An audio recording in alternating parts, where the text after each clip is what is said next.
In this section, we will be covering about the business architecture.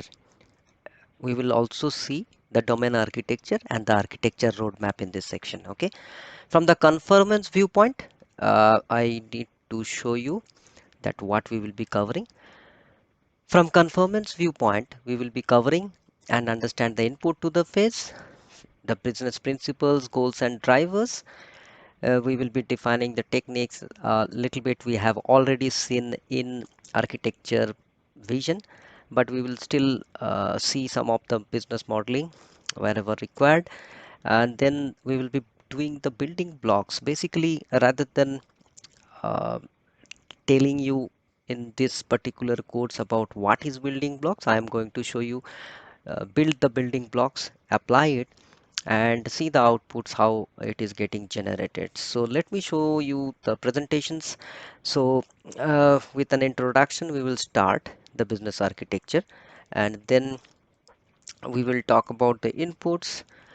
Later we will be validating the business principles what we have defined in the preliminary.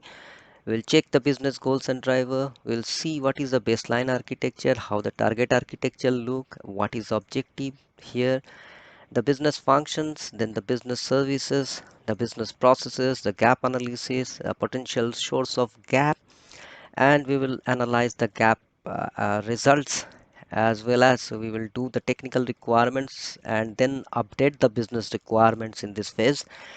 We will see the enterprise architecture vision of that, and we will also resolve any impacts in the architecture landscape.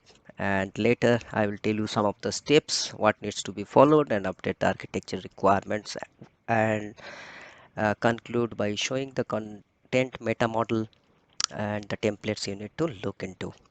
So that's what I am going to cover. I may also show you the Archimate model, um, at least one model quickly, so that you understand what all you will be using as a modeling technique.